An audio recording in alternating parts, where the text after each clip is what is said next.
Hello, everybody, and welcome to a very special after action report. This is something that we're going to try to do every week, but I don't know how well our schedules are going to line up for it.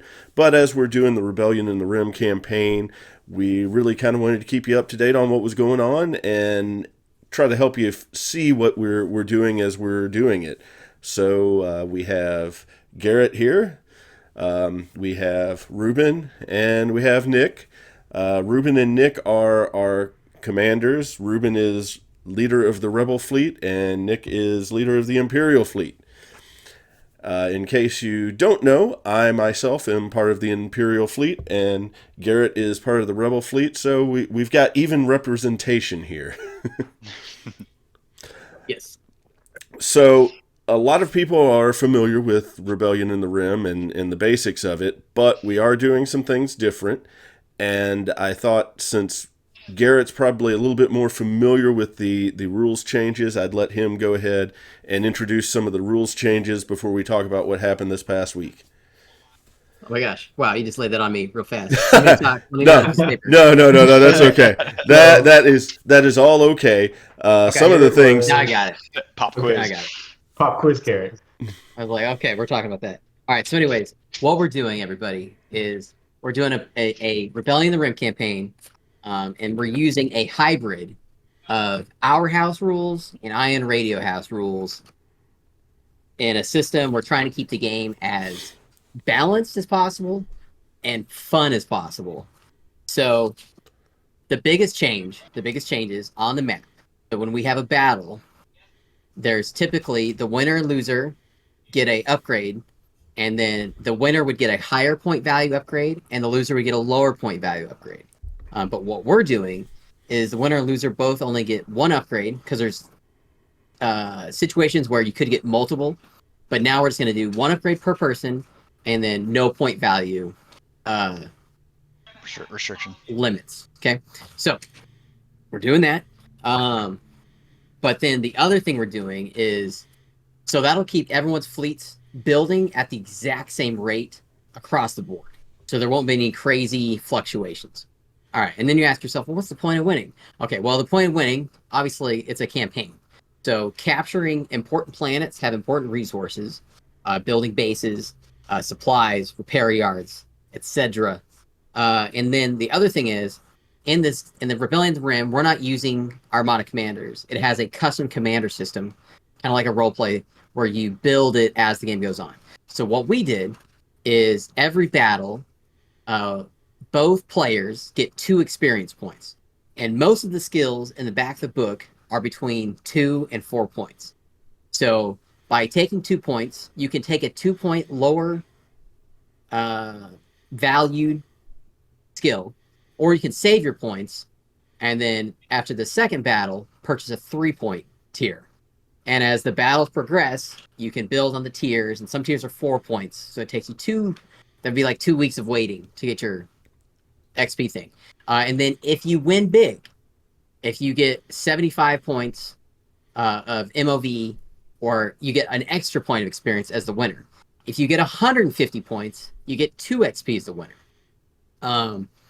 So as the campaign keeps going, once fleets reach a value of over 225, there's a potential for a winner to get 5 XP for a table, as everyone's fleets grow. So that's our winning and losing. The other thing is, during battles, if you get a ship down a half hull, rounded up, so a flotilla, if you get 2 points, 2 cards on it, you get half the points for that ship. Counted towards the battle. And this encourages people to attack ships, even if you don't think you have a chance to destroy the ship. If you think you can get an Imperial Star Destroyer down to 6 points, you get half the points of that ship, which includes its upgrades. So in other words, you're pointing at me there. Yeah. Well, yeah, you fly the IC. So the other thing is, let's see here, scarred squadrons. So if you at the end of a battle, if you lose a squadron or ship and you come back and your squadron is still scarred because it didn't get repaired, you start the game at 1 whole point lower. So let's say you got an X-Wing that got scarred. That means it died in the last one. You couldn't repair it. So it starts its game out at 4. In the game that you're playing next, it is stuck at a max of 4, so you can't repair it back up at a station. That's a big one. Other big things. So, on the game map, there is a resource on certain planets like Mandalore called Ally. And once you have this Ally token, you can use it during a battle to bring in like an extra squadron or ship. Now just an extra squadron. In the base game, it's like something crazy, like multiple squadrons added to your fleet, and like YT-2400s, or like what are the Gauntlet fighters from Mandalore, which when we're playing with like 200 points, adding like a quarter of your fleet in rogue, like 7 hull point or 6 hull point fighters would be insane. So we've limited the ally token. This is from Ion Radio to 1 YT-2400 or 1 Gauntlet fighter. Skill spacers, that's a thing where you can, it's another resource from a planet. You can use to upgrade squadrons.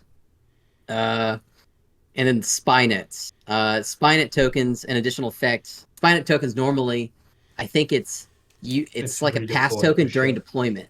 So like you can pass instead of having to deploy like a ship and 2 squadrons, you're like, okay, you keep deploying. So if you have a low deployment fleet, it would be helpful. And I think this adds that's the additional effect. That's the addition. What's the normal Spynet do?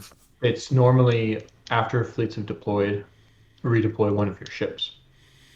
And we can't forget about the unique squadrons. Oh yeah. So before we started, we decided that everybody starts generic across the board. No aces. And the only way to get aces is to win at a planet with squadrons as a reward. But then you also have to play one of the planet-specific objectives. Mm-hmm. And Nick and I did that in our battle, which was huge for both of us. Because now both of our fleets will be the only ones with ace squadrons. Going into the next round. As far as I'm aware. Practice and that's the same fundamentals. And that is generics. And that is the same with the leaders, correct? With the commanders, or not commanders, but officers. Yeah, anything that's unique, anything that's got a dot next to it, right on the cards. But yeah, that's basically it. I'm not going to go into any of the pivotal battle stuff. Oh no. This is just the basics. I think the important thing. There is also a few scenarios or objectives that we are not using because the games are played on 3x3 maps. And those objectives just don't really fit terribly well on those maps. One of which we discovered after the first game. Which wasn't on the list. Yeah, it wasn't on the list, but it got added. I even asked, and that would be Fleet and Being. If you're familiar with it, basically it makes the 3x3 mat into a 3x1 mat. Yeah. With a channel. Real bad. So I asked Ion Radio, actually, I don't know if they're listening. Sometimes Ken drops in, what they thought about it, and they never got back to me on that. But other than that, it's just we remove things like. Somebody got the page open. Looking for it here.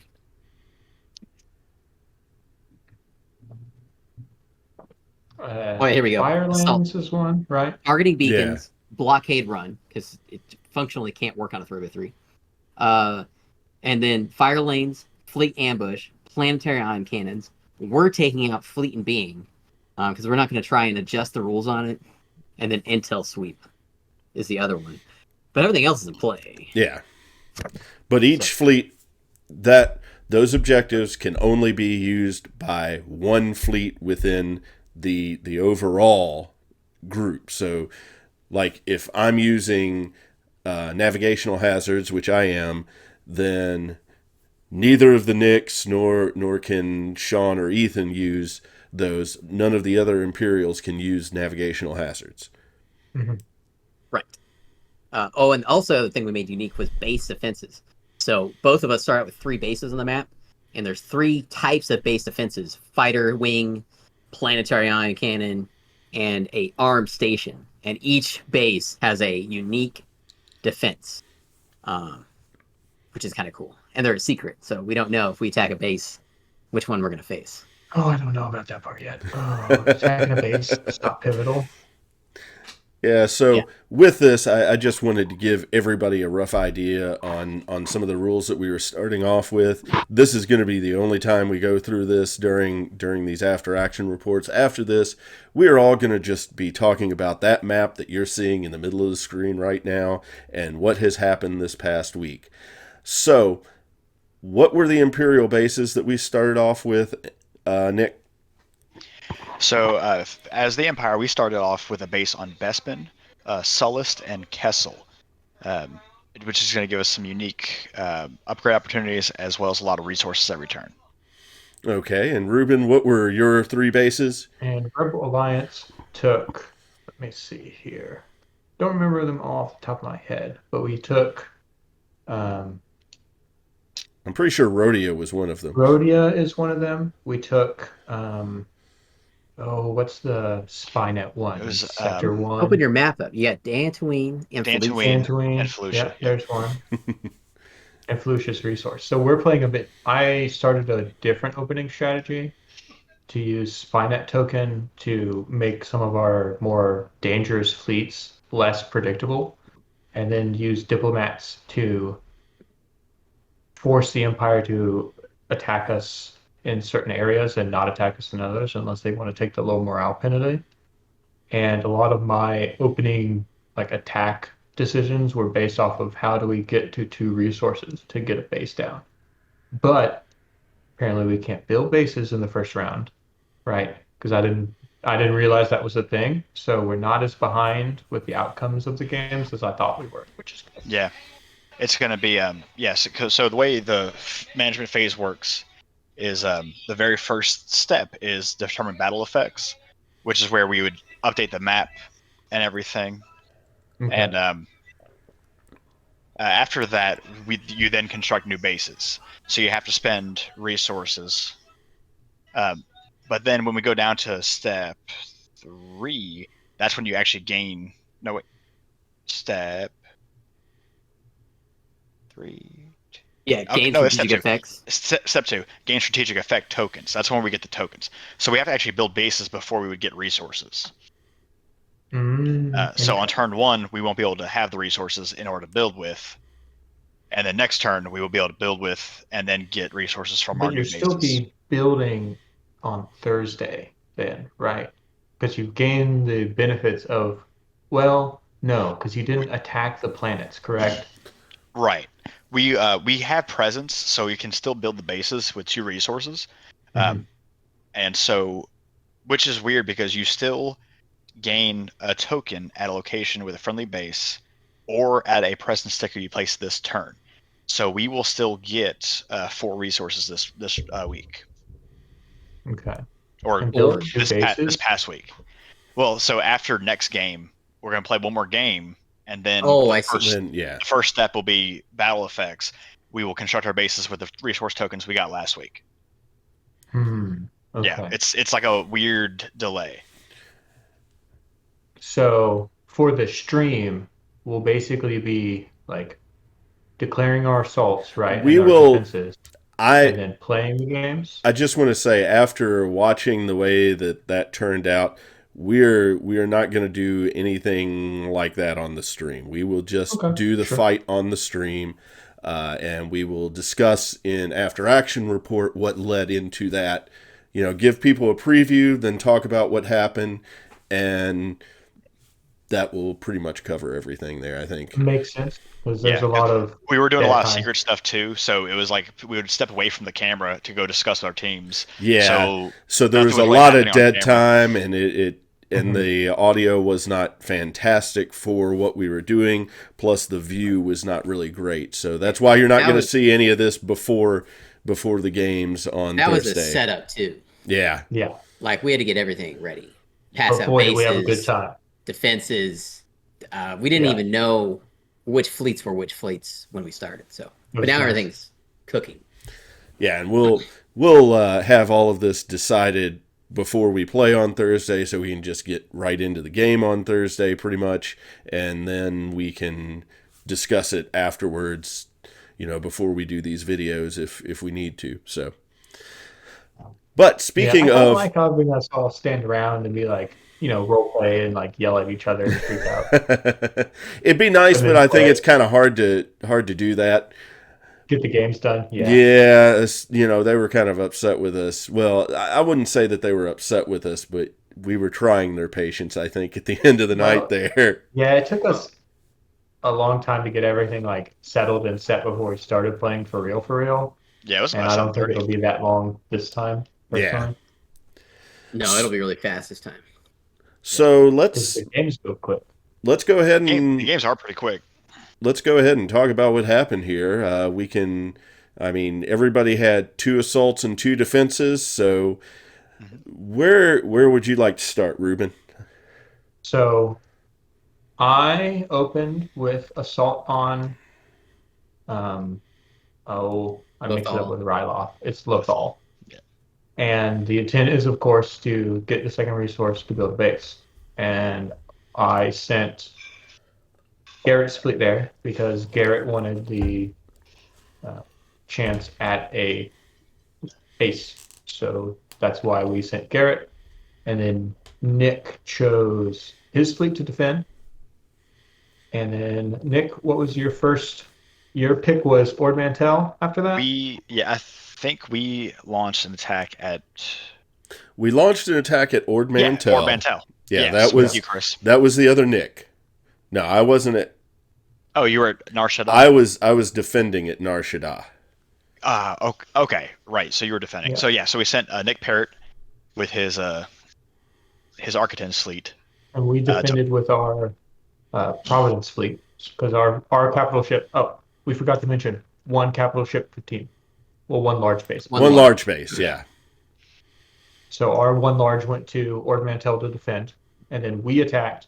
Garrett and I talked a lot about how we wanted to do that next play because of how all the border territories work, and with our attack at Lothal and the attack at Ord Mantell, we then decided to try to capitalize on hut space for going forward into the campaign with how their ally token is different, but it's a very risky play because if Empire wins there, then Empire is in the advantage of like cutting us out of getting in deeper into their backfield and a better option to get the YT 2400 ally token. So it was we both thought it was a risky play to do, but we decided to go ahead and make that attack as our next attack. And we sent probably our most aggressive fleet there, which is Jason's double torpedo fleet.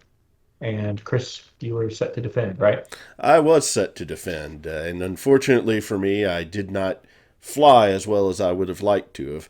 Now, the good news on my part is that we were able to prevent any major damages. We took out Jason's fighter cover, which was 4 A-wings, and no ships were destroyed during that battle, but no ships were destroyed on either side. And because of the objective that was taken, Jason got 30 points off objectives and was able to stop the Imperial defense.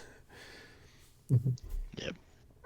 Yep. And then So my final attack was I don't want to say it was controversial. It was kind of a it's a long-term play. So we launched an attack at Endor, which is already in a sector we controlled. It wasn't a border territory, but it does give us access to an experimental retrofit, which I'm wanting to get for my interdictor. But one interesting thing about it was that because there was no rebel base in the sector, by choosing to launch an attack there, it forces the rebels to have to defend it with low fuel condition. So we sent our fleet for Ethan to Endor, and then that had to be defended by. Yeah. I'm still not clear on if you can get a unique upgrade from your bases.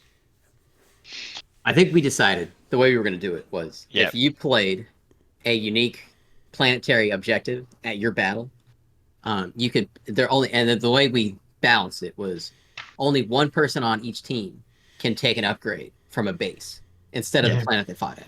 And if they fought at a planet that has a unique upgrade, then instead of taking that unique upgrade from the planet, they could take it from a planet base.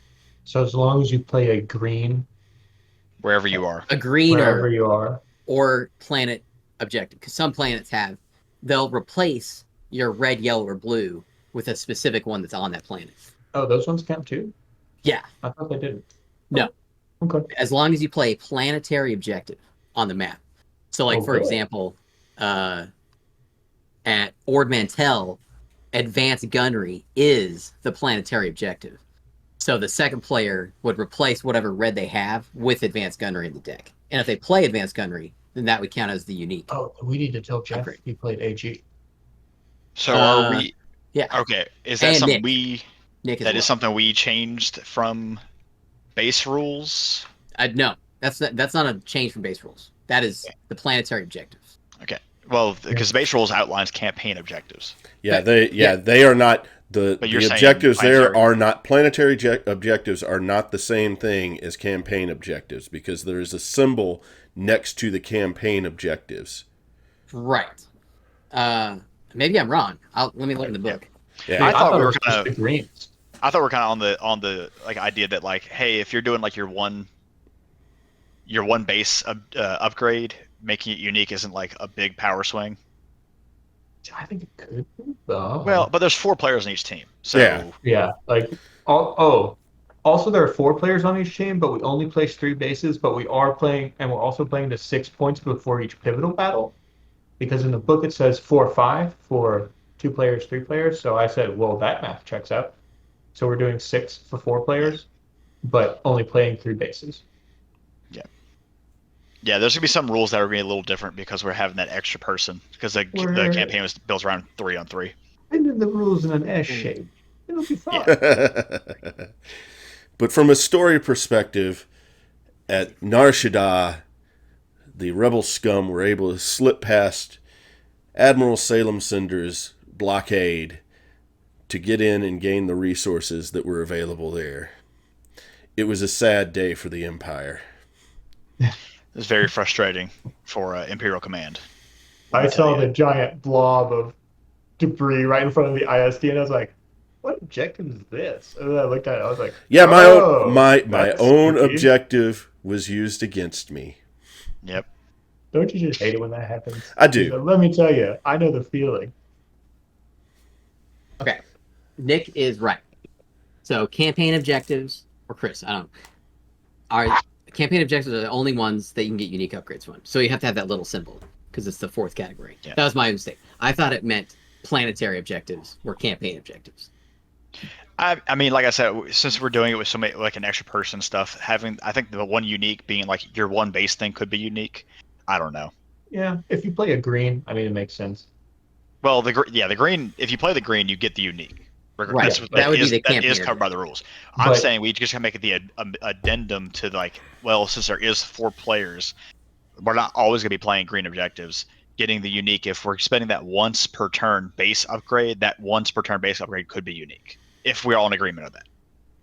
Like, my whole thought is, if you play a green at a location, but you either don't want or cannot take the objective from that planet where you played the green objective, then if you are the player that gets the one upgrade card from a base, it can be unique because you played a green. Right. Yeah, That's I think my we're all in agreement there. That's as written. Right. Okay. So what happened at Ord Mantell? From what That was- I watched of the That was game, all there. well, so This We is did the have one of unfortunate our- thing. None of us were actually involved in that particular game. Yeah. yeah, one of our Imperial players wasn't there that week, so I was floating around watching all the games, which was very amusing for me after judging the Sunday before. I was like, oh, back to watching a ton of Armada. Great. So the Providence kind of sat in the middle of the board, and there was a GR-75 that went this way with a whole bunch of fighters, and the Providence went this way across the station right in the middle, and then there's like stuff on this side and this side, and the Architans, one went this way and 2 went this way, and the 2 that went this way got bombed until one of them blew up, and that was about all that happened. So, but I want to say this because it's a story campaign. Jeff's fleet is called the 6th Reserve Element, It is Rebel One, which is the capital ship flagship of our entire fleet because it's our large. And he's an Athorian commander named Wab Sel, which is really fun. And Nick's I think his called the 13th Task Force 13. Task Force 13, and he's an Imperial Security Bureau agent with the rank of captain. He's the same thing as Captain Callus from Rebels, I can't remember what his name is. Maybe Nick knows, uh, but yeah. So it was our flagship versus the ISB detachment from the Imperial side. So where else were battles going on? You said indoor. We did do a battle indoor. Indoor. Well, and Garrett, we can talk about our game first. Yeah. Okay. So- Battle over Battle Lothal. World. More excited. It was really interesting. So we attempted an assault at Lothal, and Reuben is just livid at me because I lost, and I lost. I My lost Sherman. because I lost. My right hand. Like I messed this up, everybody. This is really embarrassing. So I attacked. I'm first player, so I get to pick from the objectives. I pick a green objective called Prototype. Reveal like prototype. Recovery, I think. Recovery, which Yeah. is a really cool thematic thing. There's a token in the middle of the board, basically, that you have to reveal a squadron command next to it, distance 1 on a ship, and roll a blue dice. And you have to get a crit to get the prototype, and you get to pick any squadron you want under 20 points, generic. And Nick would have to reveal a squadron command and roll a hit on a blue dice. So we play the battle. And I will say this is the first time I've ever flown Rebels in a game. And I didn't really understand how resilient my MC30 is. I should have just dove that thing right at Nick's interdictor and shredded it. But I was really afraid that it would be fragile. That's just an experience thing, quite frankly, for me. But so in this battle, right, I managed to miraculously, on the first try, get this prototype. I picked a YT-2400, which I should have picked a Lancer, so I had grit. And then I should have immediately flew it away, so I got the 30 points. But instead, I thought I was going to easily use my remaining X-Wings and Scourge bombers to delete his 2 TIE defenders. But then I got slapped right in the face with double flak from both the Glad and the interdictor. And let me tell you, I underestimated that wholeheartedly. Nick was rolling double hits on me each time. It was right in the middle of the board. It was like every X-Wing was like taking 1 or 2 damage, and then the Gladiator came in 1 or 2 damage, and then TIE defenders would shoot. It was just So like he had that's 2 TIE defenders. I destroyed 1, and he destroyed in total 5 fighters because he also destroyed the prototype. So dumb on my part. I should have just flew away. I don't know what I was thinking. you wanted to win that squad fight. I thought it was guaranteed in my head, but the flak was just absolutely nuts, man. I just want to say that was you said it was thematic, and it's especially thematic when you consider what Nick's character in all this is, because he is a Moff that is developing secret weapons. Yeah. So it's like, oh shoot. So I got it. He destroyed it. So like it protected it, kept it out of our hands, right? So I lost the battle because I lost my squadron wing. So it was a 6-5 win. Yeah, that was that was it. Yeah. Like no ships I even had. I think damage card. Oh, I think my Gladiator maybe had damage. I hit the Gladiator and I got damage on the interdictor by like forcing you into the middle of the board on the asteroids. Yeah, ran over the asteroids. But like we couldn't resolve any ending. Yep. I am much more comfortable with my MC30 now, and I can't wait to absolutely just ram that thing in the side of somebody. But be careful; they're not invincible. They're not invincible, but I definitely understand because I put advanced projectors on it, which is really useful on my MC30. So we did that, and then but the biggest thing out of it was we both got A squadrons, which I'm picking a really thematic Lothal idea. And so we are keeping our secret upgrades secret until we reveal them on Thursday. Yes. So I've got a funny, I've got a good thematic pick too, Garrett. Amazing. I hope it is. No, I want it to be so. Man, I'm just gonna say, I was sitting there watching you Garrett play with that tool with the torpedo and the CR90 after watching you play Gar for like 2 years, like Yeah, hardcore competitively, and your eyes are just wide as pancakes, you're deer in the headlights, you're like, oh, yeah. I'm so used to like funniest doing thing I've a seen in a single long click time. and maybe a Yeah, double if things are special, right? yeah. At speed two. And like I was just like going around the board. Like I think I circumnavigated the board with all of my Yeah, you Doing ships. came you donuts came in the parking around. lot, going crazy. We were like if we had gone one more round, we were about to engage again on your side of the board Yeah. because Yeah. you did a complete circle. Oh, it was so funny to watch. Because But you're yeah. like, oh shit, I can like look at this movement. I don't even need a dial for this. What is this? I want to say my fleet is called Gorman's Revenge, which, if anybody knows about a little pre-Yavin history, Gorman, there was a protest there, and there was a bunch of protesters on this landing platform that Tarkin wanted to land his Lamba on, and they didn't move, so Tarkin just landed on the protesters and massacred like tons of them. So I called my fleet Gorman's Revenge, and then my commander is a Zabrak who lived on Gorman, named Ref Megekri, and his uh, he had siblings and cousins who died in the massacre. Oh, that's great. Yeah, gotta pull up my notes so I can remember all my characters' names. Yeah, well, That's I'm funny. I am I am making no bones about it. I am leaning into my Ruby fandom for my fleet, where my admiral, since I've got the ISD, we went ahead and made her an admiral. Her name is Salem Cinder, and she is very manipulative. Very she will reward you as long as you're useful, and then she will cut you loose just as quickly. Her flagship is the Grim, and it is escorted by Gazantes, which are known as Beowulf and Nevermore. Nice. The Grim. And Yes. Grim, I love that for ISD. Man, I saw that squad ball and I was like, oh, it's the most thematic thing ever. Ah, Yeah, it was so fun. two tie bombers, and a tie advance. That's Yep.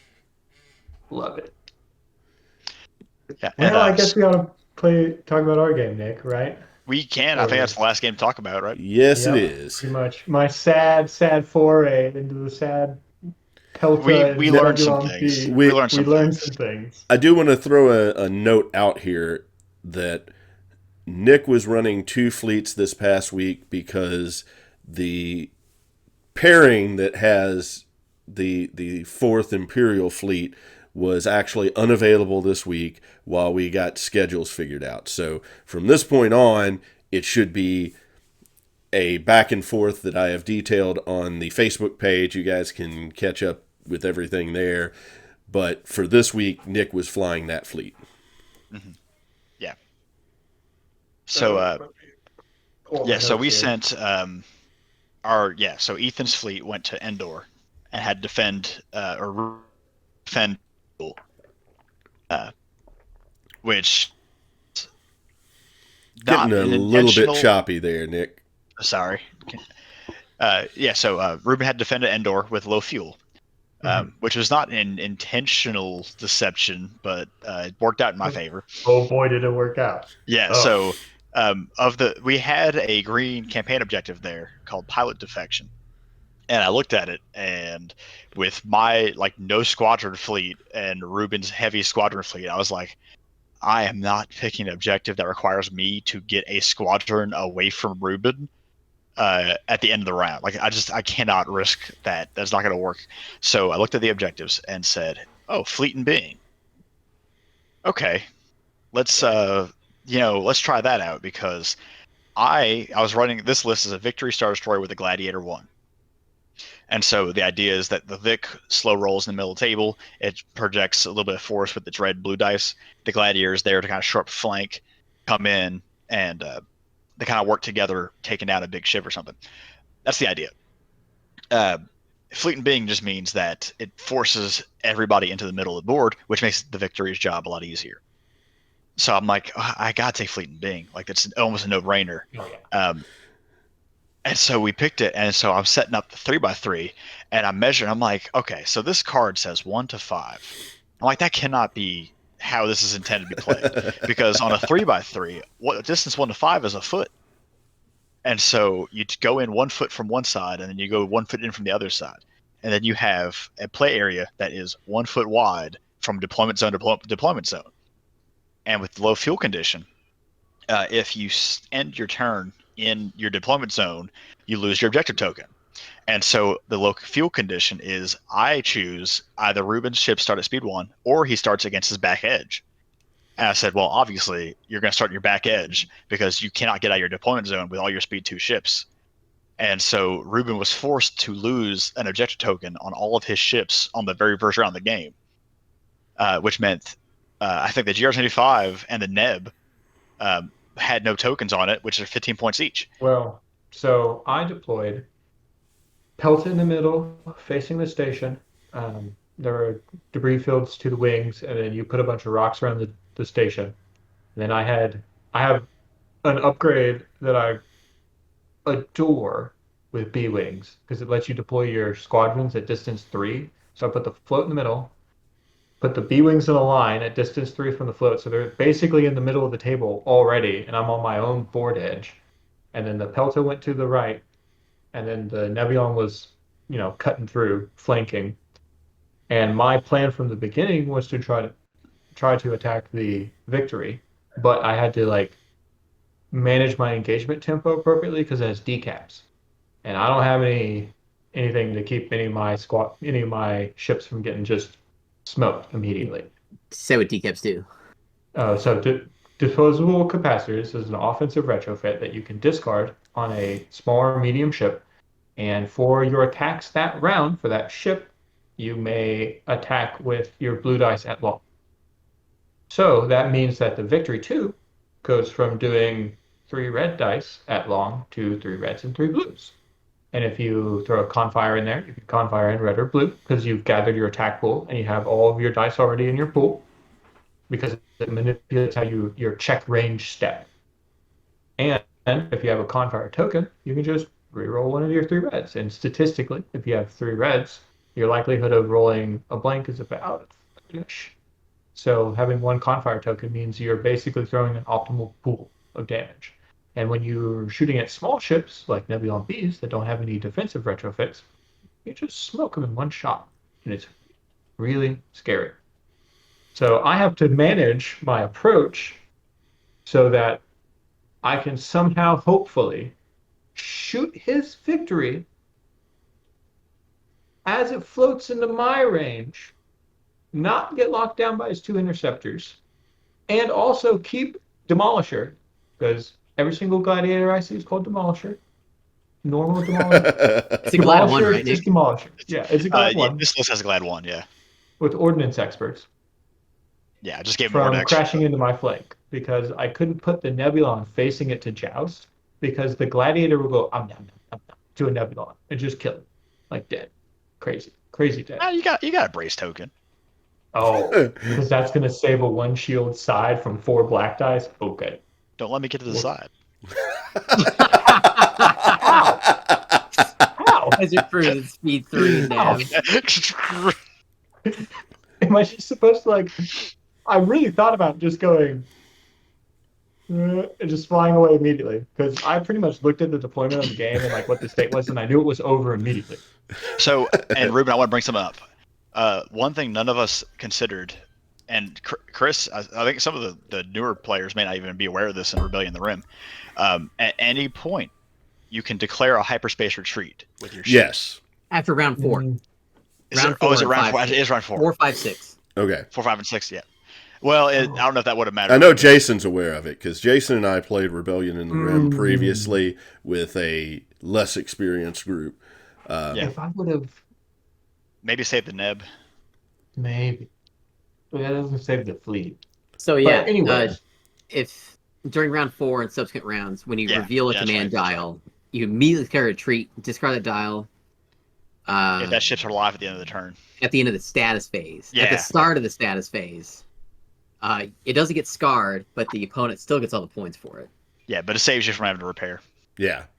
which sounds like it's going to be something significant after this round. I mean, How many ships maybe? were actually lost? I mean, I lost everything but the float.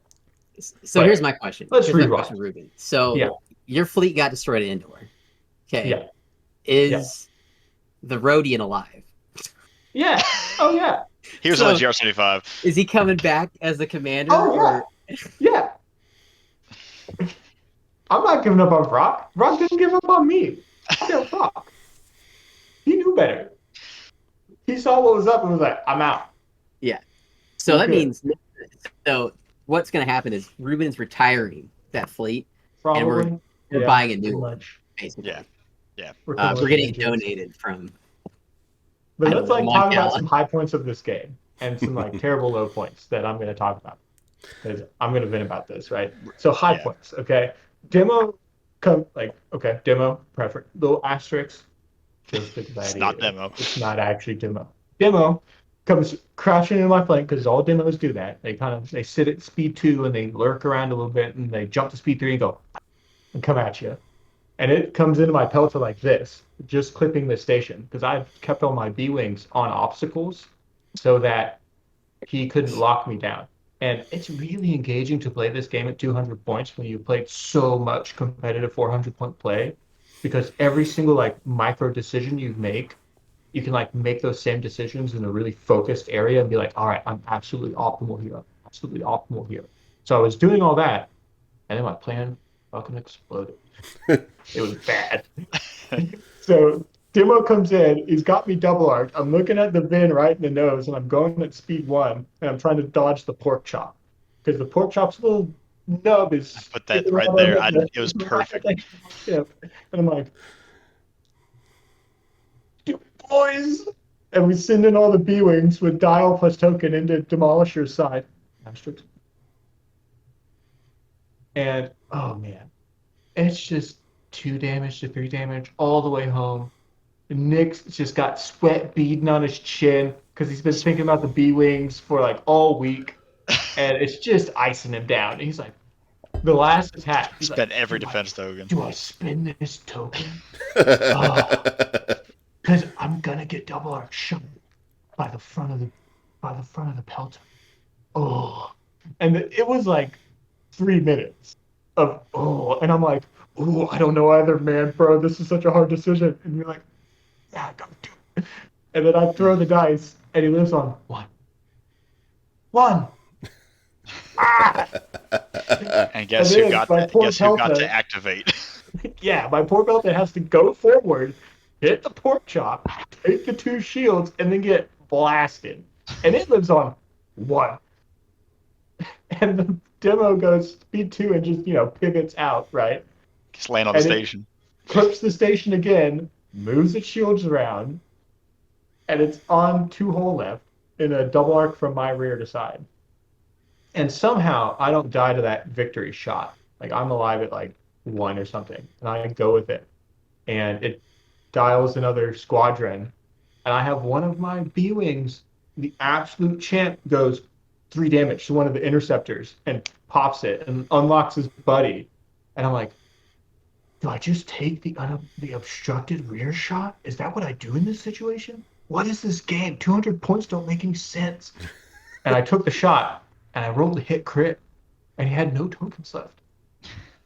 And then I threw the obstructed blue die, because it was red-blue out my side, obstructed, and I was like, dink, 1 damage, got him! And then blown away by the victory. And the victory is just, casually doing this at speed 1, and it goes, blam! And it goes, and then the Nebulon goes, oh. And like I dialed up 2 confires in a row because I didn't listen to my own advice because I thought it's a 200-point game. Maybe I need to push damage here.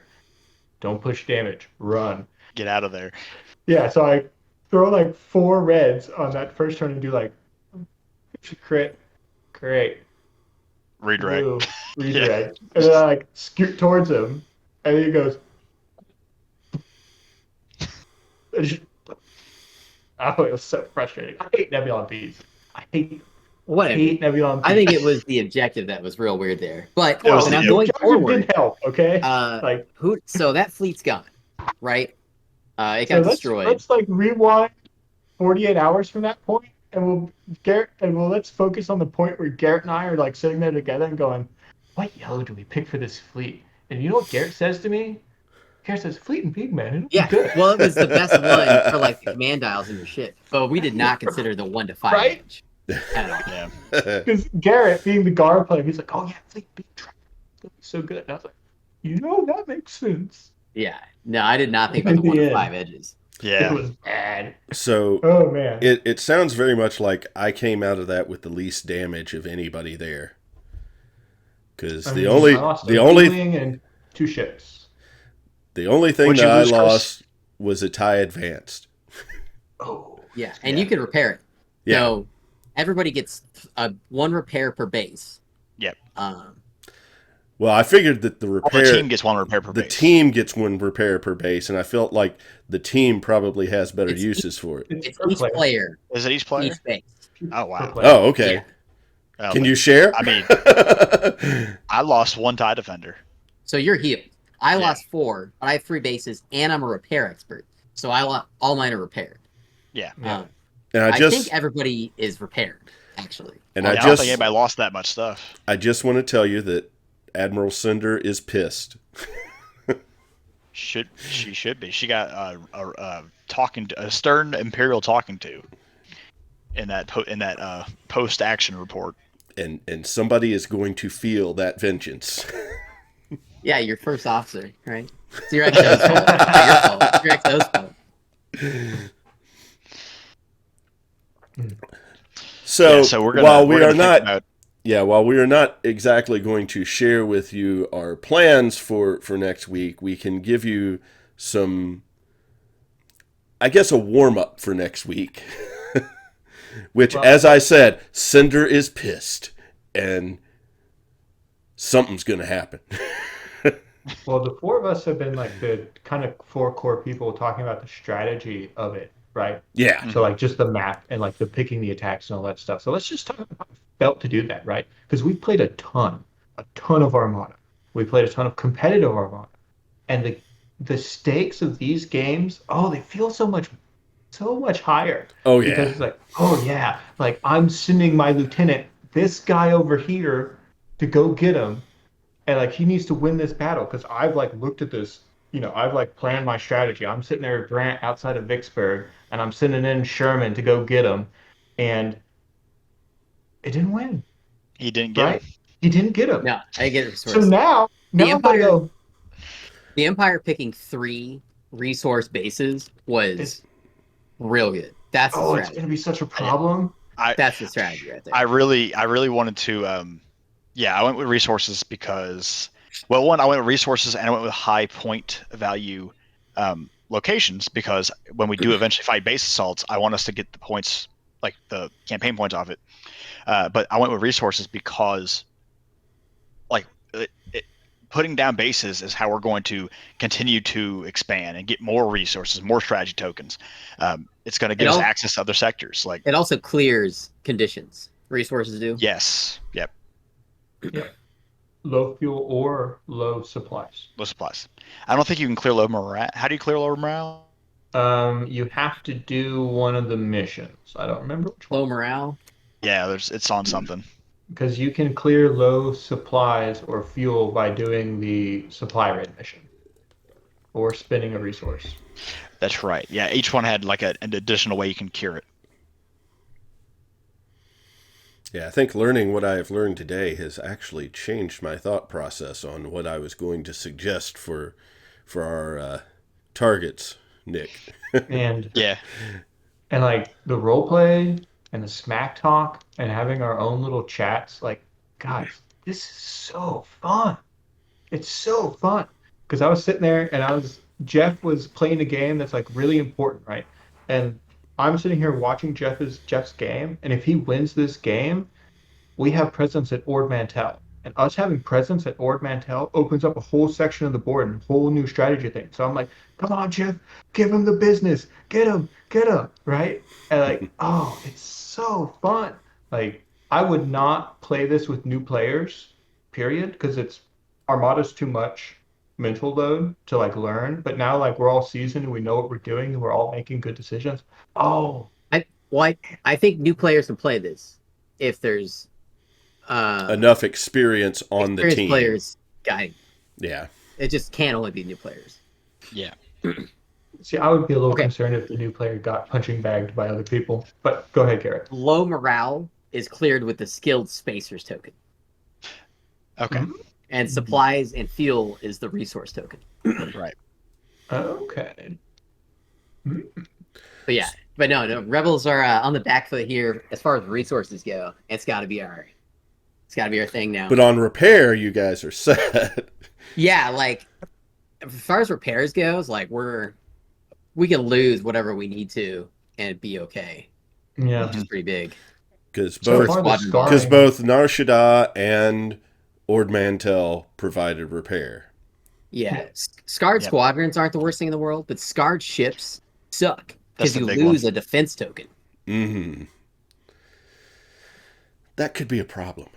Yeah. Yeah, Especially So for the it's- smaller ships. Mm-hmm. essentially, I don't think with how many bases we have and how few ships are on each fleet, I don't think we'll ever have a scarred ship issue. Yeah. Yeah. It only It only squadrons. matters if you lose a base. Because the minute you go from 3 to 2, then your fleets really start hurting, I think. Because right now, 3 just doesn't like Yeah, everything's basically healed. Who cares? assaulting a base though is going to be no easy task. Yeah. It's gonna be a big Now, fight. I got a question. Maybe you guys have read it. When you assault a base, do you have to play the objective and the base defense card? I think it's just base. I think it's just the base defense card. Yeah. I didn't think it was. I think you only play the base defense. Yeah. There's no Yeah, option. you don't have any choices. But yeah. Yeah. All right. So I think this is about good point to stop for the tonight. And I am going to let you all have your last moment of smack talk before we lead into Thursday night's Armada, which will be round 2 of Rebellion in the Rim. Rhodians only play dead. We're never actually dead. Yeah, we'll- sure. we'll- Yeah, we picked you up in the middle of space. Ruthless Man is annoyed. Yes, the Empire is definitely. We're definitely dissatisfied with our results from this past week, but it's still early. We should have Yeah, had you 3-1. And this is so thematic though because it's the Empire has an overwhelming like structural existence, right? And the rebels are just like trying to overcome that, right? I even said at the beginning, we're winning the Shadow War. Yeah, I like it. I'm a person who likes to play strategy games and like be on the back foot because I feel like I'm really fighting asymmetric, right? Yeah. Well, let me just tell you that fire pushes back the shadows, and I will crush you. Yeah, sure thing, Chris. I can't wait to absolutely throw my bombers in the back of that ISD. All right. Well, good night, Okay, everybody. We'll see what happens this week. Yep. Take care.